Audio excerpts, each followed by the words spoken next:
A crisis is brewing in central Serbia, and it's emblematic of the effects of the global economic crisis on Eastern Europe. Founded in January 1976 as 25. Maj, May 25th, the birthday of former Yugoslav President Josip Broz Tito, Zastava Elektro of Rača produced automotive wiring harnesses for the entire Zastava Automobili Jugo program and appliance wiring for WATS, Hoover, Candy, Zeroet, and Philco. But Zastava came into hard times during the Yugoslav civil war of the 90s, losing its global markets when sanctions were imposed upon Serbia. Following the war, Serbia moved to break up and privatize pieces of the giant Zastava group. Zastava Elektro was sold on March 1, 2006 for 27 million dinars, roughly 370,000 euros, to a private consortium led by Ranko Dejanovic, the husband of Parliament President Slavica Đukić-Dejanovic. At the time, Zastava Elektro employed an estimated 275 people. It was said to have turned a loss of 370 million dinars in 2005.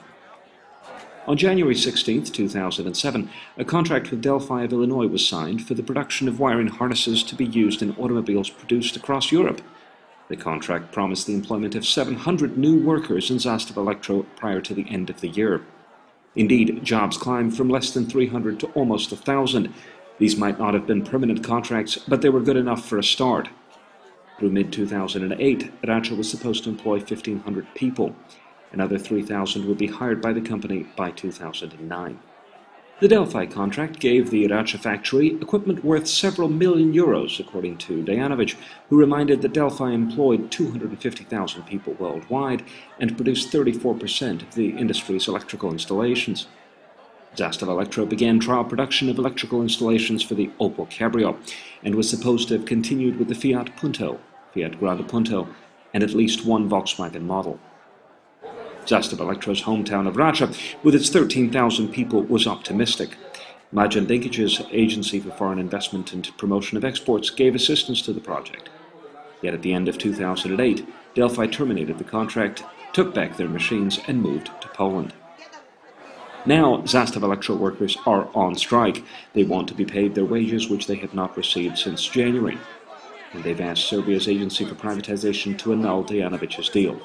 Meanwhile, Dejanovic's bank loans have put the company in severe debt, so bankruptcy may not be far off. At worst, this might mean the end of Rača as a town. As yet, there has been no reaction from the Agency for Privatization. Meanwhile, as the economic crisis grows, ever more Serbian workers seek to annul the agreements that led to their firms' privatizations. Their chief concern, they say, is the retention of jobs.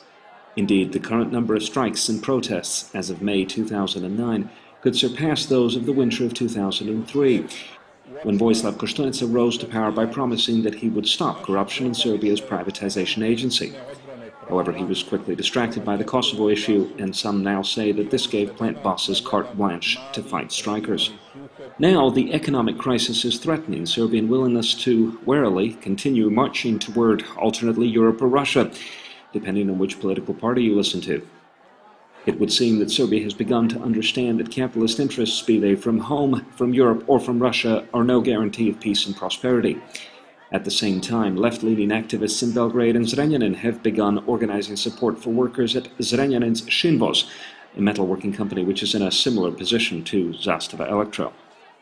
Asked one analyst, have we in Serbia finally, again, begun to rely on one another? Mi ne tražimo ovdje nešto što treba da naplatimo unapred, nego da naplatimo ono što je odrađeno.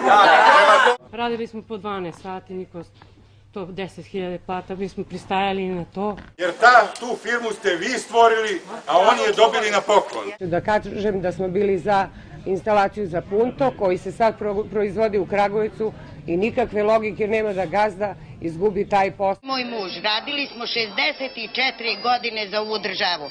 Sad smo na ulici i ja i on da nemamo hleba da kupimo. Ali pobjeda je sigurno naša jer je pravda na našoj strani.